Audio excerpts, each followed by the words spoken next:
madaamiin akka kanaas jirti jechuudha. Madaamii baay'ee mirxii kan taate kan hojjettuu ishii fuutee abbaa manaa ishiitti heerumsiistu. Mirxiin akka kanaas jirti jechuudha. Eebbifamtu. Bakka eebba qabdi isheen madaamittiin jechuudha. Dubbii gara Saawudiidhaa dhaga'amteedha kun. Abbaate achumatti sanumuu waan sin ajaa'ibu madaamittiin jechuudha. Gammachuu ajaa'iba fuula isheerra jira. Hin kolfiti. Abiibti isheen hojjettuun haadha manaa ta'utti deemaarti. Madaamitti deemaarti. Kanaaf gammaddee kolfiti. Madaamii nomaa kolfiti qoy. Jaarsi irraa fudhatamaa jira. Okay. Fedhii kootiin anatu fuusisaa irra ittee bakka anatu itti gammadee akkas godhaa irra ittee kolfite. Booda garuu waan kolfaa itti fuftu sitti fakkaata. Nagaan siniif haa ta'u kabajamtoota hordoftoota kiyya akkam jirtu nagaa keessanii ani baay'ee nagaa koo galata waaqaa ta'u baga jiraatanii. Egaa kaleessallee waa'ee akkanaa tokko odeesseen ture. Har'as kan biraadhumaan argadhe jechuudha. Warri kaleessaa Dubaayiidha. Warri kaleessaa Yuunaayitid Arabiidha. Dubaayii keessadha. Kun immoo gara Saawud Arabiyaatii dhaga'amtee as baatee miidiyaa ciniqneq gochaa jirti jechuudha. Intaloon garuu qalaalii hin bareeddu. Mucayyoon sun baay'ee bareedduudha jechuudha. Yaa hundi keenya hunduma bareedna. Namni fokkisu tokkollee hin jiru. Yaa iddoo jiraattu haala jiraattu sanatu akkas akkatitti amma argamaa jirtu kana si goggodhe malee namni kamuu beautiful nama kamuu bareedduudha. Dubartiin kamuu bareedduudha siin jedha. Egaa madaamiin kun akkamitti hojjettu ishee abbaa manaa ishiitti heerumsiistu hojjettu ishee hin jaallatti. Hojjettu ishee baay'ee jaallatti. Kan biraamu maal gootire abbaa manaa ishee akka fuudhu barbaadde maaliif fedha? Isheen xinnoo ishee dadhabbii qabdi, dhukkubaas qabdi. Bakka abbaa manaa ishee kana sirriitti akka inni iddoo biraa kan biraa kan fuune jechuudha. Kanaaf ofii fuusiste jechuudha. Duraa immoo hojjettu kana faana haasofte. Abbaa manaa kottu heerumte maal rakkoo qabaa? An xinnoo ishee na dhukkubsadha. Dulloomteemti baay'een dhukkubsatti malee. Ati bakka ati si jaalladheen jira. Asumatti fi abbaa manaa kiyyatti heerumii. Achi mucayyoon okay gaafas jettu deemtee safaan haasofsiiste. Ankwaanim zamboobish duroob xeezaanesh jedhan. Beektu kana mammaaksa kana beektu. Ankwaanim zamboobish duroob xeezaanesh isa jedhamu kana. Sitti afaan Oromoo saagaa exactiin taate hin beekan. Sitti roobee miti. Durayyuu ati fixeensa ana jechuun egaa hiika isaa hin beeku jechuun waama qubee Amaariffa qubee isaa hiika isaa beekuufan dubbadhe. Amaariffi isaa inkwaanim zamboobish duroom xeezaan ishii namaan jedha jechuun kana argattee miti duruu ati kana maal goota waan jedhamu watinna baabaan maadharee iririi karaa kee dhufee miti an duruu mayyuu barbaadeera miti nan barbaada miti okay naan fuudha akkasittiin dura mucayyoo kana maal godhanii lammummaan akka kennamuuf hojjettee madaamiini waan hundumaa goggootee fi xumurtee fi bakka lammummaa erga argattee waan hundumaa erga argattee isa booda akka isheen abbaa manaa ishiitti heerumtu taasiste. Maaliin seera qabeessaanii jechuudha. Innaa suuraan isaanii yeroo akka kanaan ka'an sagantaa yeroo godhatan bakka waan hundi isaa madaamitti baay'ee gammachuu ajaa'ibaa qabdi. Bakka hundumaattuu hin kolfitee jechuudha madaamiin. So baabaan illee alamii isaa argechuudha. Indee akkamittiin kana hundumaa yaadde baay'ee gammada jechuudha. Gaayyaa Araboonnis ta'e nam dubartiin kamiyyuu abbaa manaa ishee hin fuusistu yoo fuudhee girgirrii meeqa kaastee kaatee dhiisti. Girgirrii meeqa.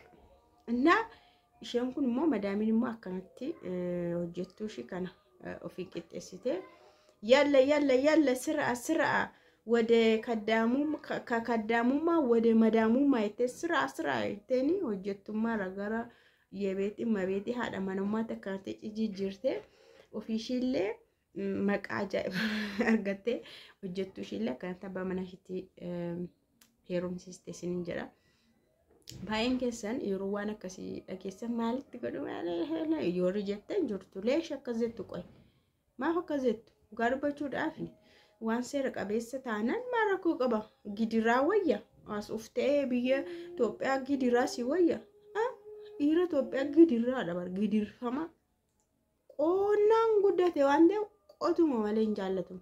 Qotas humnaan isa qotu si biras humnumaan si qotu barbaada. You know? Achi biyyoon gurguddatan immoo polaayitiidha.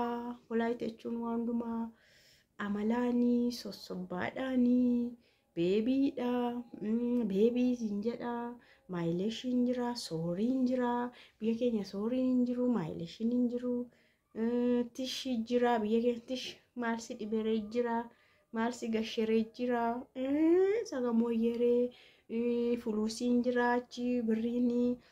Barbaaddedha waan dura rakkoon hin jiru, manni jira, siyyaaraan jira, makiinaan jira, xiyyaarriyyuu jira. Namni tokko tokko maatti godhan jira. Immaa ati seera qabeessa taanaan dhugaan jedha bar. Ilaalcha akkasii dhiisaa waan hunduu karaa seera qabeessa xumurama taanaan maal barbaadde? Seera qabeessa ati taanaan kan kee rakkoo uumamu hundumaa seerri sii qabaa jechuudha. Yoo jala deemtee focamuu ta'e immoo eessatti beekaa kuma focamte galta. Beeka. Warra yaada kana qabaniif hin jedhaan. Innaa namni kamuu sirreeffannaan lammii kamittuu haa yeroo mushmishkila. Rakkoon qaban. Amma fakkeenyaaf hojiidhaa fi kan biyyaa yaa'e namni keenya hojii isaa asiitii ol galii oliin argadhadhee yaa'e miti. Amma fakkeenyaaf hojii mootummaa fa'aa waan hundumaa fa'aa kan dhiisee deeme hin jiru meeqa? Galii isaa oliin argadhaa, baajeta isaa oliin, mindaan isaa ol jedhee miti akkanuma jechuudha bara. There is no difference. Kanumadha. Beeka. Yatashaale jechuun kana.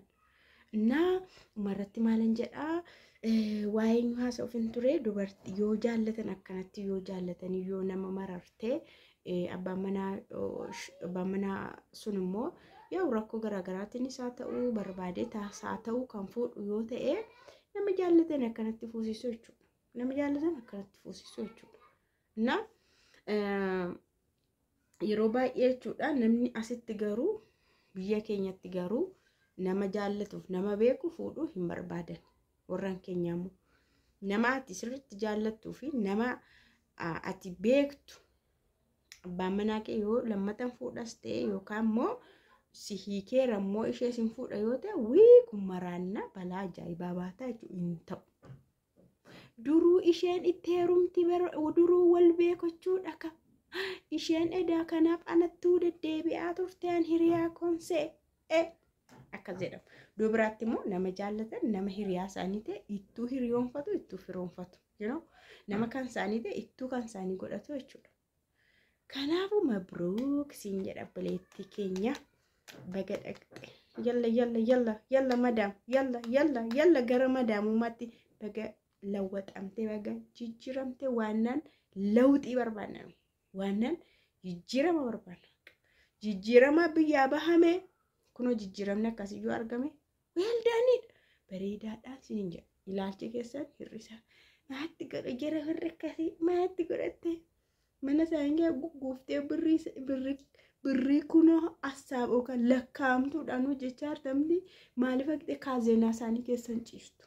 Maaliif makiinaa isaanii birriin guutu?